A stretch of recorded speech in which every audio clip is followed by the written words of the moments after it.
Bang Happy, Hmm. cerita awalnya nih, kenapa akhirnya bisa menjadi seorang MC kepresidenan gitu? Sebenarnya itu berawal.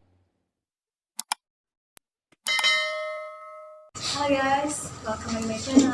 Oke, jadi kali ini saya senang banget bisa ketemu langsung dengan Bang Happy Chandrayana Edikom. Ini adalah MC kepresidenan yang beberapa hari ini sudah datang ke Lampung, tepatnya di Metro dan di kampus IAIN Metro Lampung. Gimana kabarnya? Alhamdulillah baik Sandri, alhamdulillah luar biasa di channel ini. Ya, jadi buat teman-teman semuanya, jadi gila ya. Jadi nanti kita bisa langsung belajar, tanya-tanya sedikit. Siap. Pertama nih, kesannya gimana setelah datang ke Lampung, tepatnya di kampus IAIN Metro Lampung? Sangat mengesankan pastinya. Jadi awal pertama dulu 2 tahun yang lalu kita datang ke sini bertemu dengan seluruh mahasiswa dan ini adalah kali kedua. Dan ini pertemuan yang lumayan lama juga dengan teman-teman di sini, ketemu dengan rektor, Pak Warek, para dosen di sini, dan itu sangat amazing, mengesankan sekali. Terima kasih. Oke, jadi teman-teman tuh banyak yang penasaran ya kan, seorang Happy, Mas Happy, Bang Happy. Cerita awalnya nih, kenapa akhirnya bisa menjadi seorang MC kepresidenan gitu?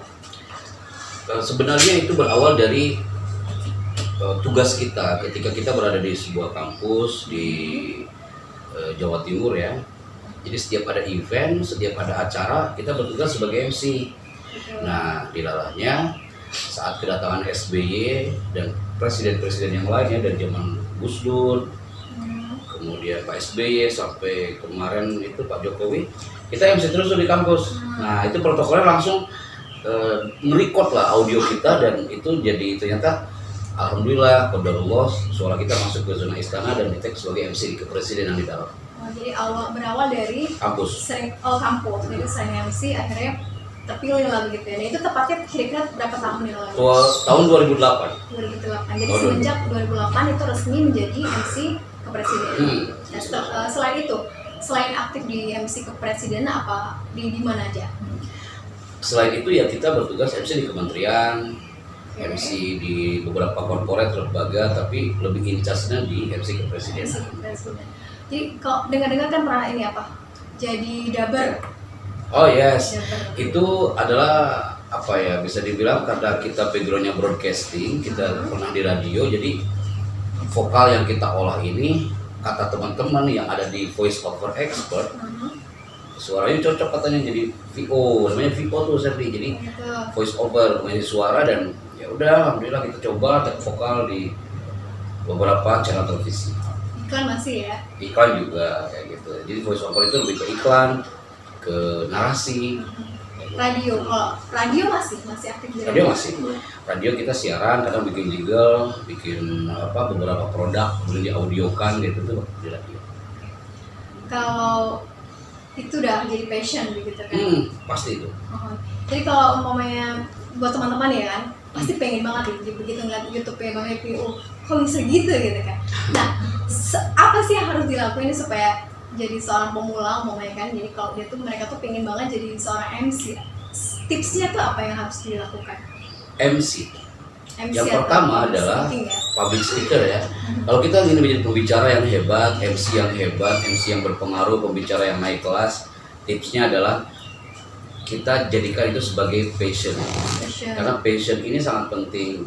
Kalau udah jadi passion, dia akan mencari dan mengulik bagaimana untuk menjadi seorang public speaker yang hebat, MC yang profesional. Passion itu, jiwa raganya itu, I love this job gitu. Saya suka banget nih kerja sebagai MC. Kalau udah suka, senang, itu profesi pasti akan mencintai kita juga gitu loh kawan. Jadi banyak orang yang dia menggeluti MC itu kan sekedar tampil aja, nggak dapat feel-nya. Nah itu bukan passion tuh, bukan. Jadi berarti tidak semua orang itu bisa jadi seorang public speaking. Sebenarnya bisa. Semua punya wadah karena Allah menciptakan manusia untuk berbicara ya kan. Allamahul bayan. Cuma kadang-kadang orang berbicara hanya sekedar bicara.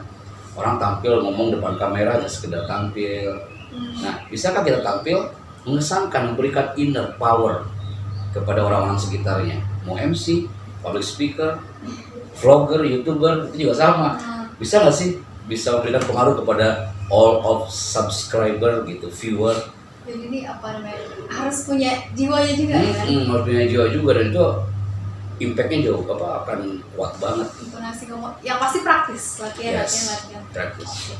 Ngomong soal MC kepresiden tadi tuh, pernah nggak apa yang namanya sesuatu yang luar biasa gitu kan ketika ngomong sama presiden langsung, ya ada sesuatu yang salahkah gitu seorang Happy Bang Happy? Pernah lah, sering.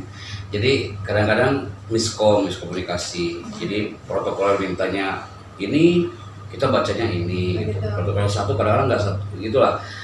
Itu lapangan ya, teknis. Salah satu kesalahan yang dari saya pribadi itu salah satunya saya pernah mempersilahkan presiden dengan kalimat waktu dan tempat kami persilakan. Oh my god. Itu Pak SBY-nya nggak maju-maju. Gitu. Nah, di situ saya dapat ilmu, oh ternyata kalimat itu tidak elok untuk disampaikan di zona kenegaraan. Berarti seorang Bang Happy pernah melakukan kesalahan itu. Iyalah. Ya?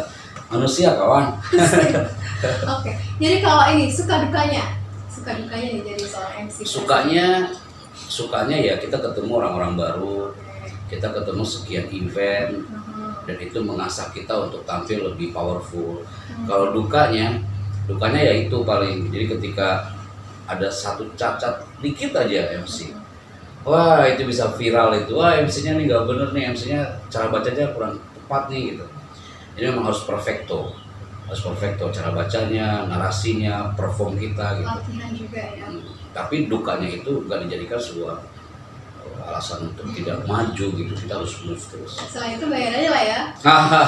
Setelah yang pasti. Oh, masih susah dijelasannya.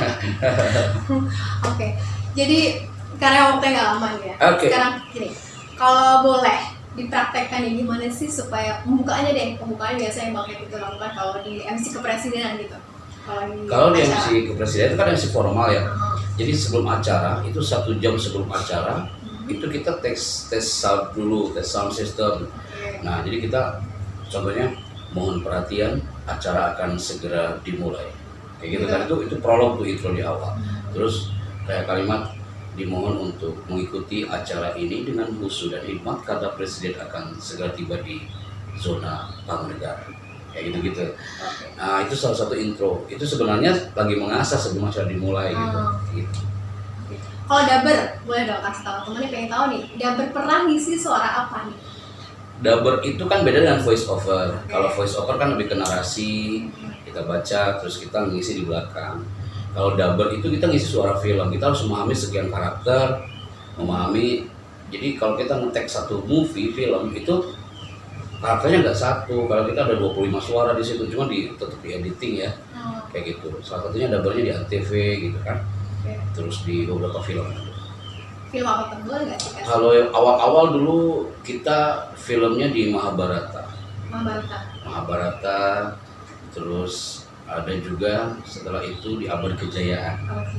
Kita ngisi suaranya Raja Sulaiman. Ini masih kalau Mahabharata tuh kayak belum, udah nggak ada di TV. Enggak, sekarang udah move. Jadi buat teman-teman mungkin yang udah pernah melihat film atau sinetron Mahabharata ya kan, pengisi suara ini siapa kan itu? Arjuna. Jadi dia pengisi suaranya seorang Arjuna.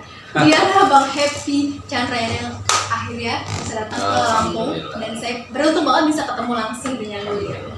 Terakhir deh, sarannya nih, seorang pemula atau buat teman-teman yang pengen banget jadi seorang public speaker nih, apa sih yang harus dilakukan pertama kali supaya itu ngena banget gitu nantinya? Oke, sarannya adalah kita harus hadapi semua audiens itu dengan cool down, tenang. Yang kedua, kita harus punya strategi dalam bicara, dan itu sangat luas sekali ya, ini hanya icon-iconnya aja. Yang ketiganya adalah itu passion. Ketika ada tepukan panggung, you bicara, mengesankan 5 menit pertama, pasti audiens mengatakan I love that speaker. Itu kan. Dan setelah itu langsung semangatnya sendiri itu gitu kan? Spiritnya akan muncul. Terima kasih buat Bang Happy ya. Sedikit banget tapi ini luar biasa banget ya buat teman-teman. Kira-kira nanti ada YouTube ya Bang ya? Ada, Happy Chandra Channel. Jadi buat teman-teman yang pengen banget belajar tapi nggak bisa ketemu langsung, kalian semua bisa langsung kunjungi Happy Chandra Channel. Di situ banyak banget channel-channel video-video Bang Happy ini yang bisa dijadikan sebagai bahan pembelajaran. Oke, gitu aja. Yaudah, dadah. Assalamualaikum warahmatullahi wabarakatuh. Thank you. Assalamualaikum.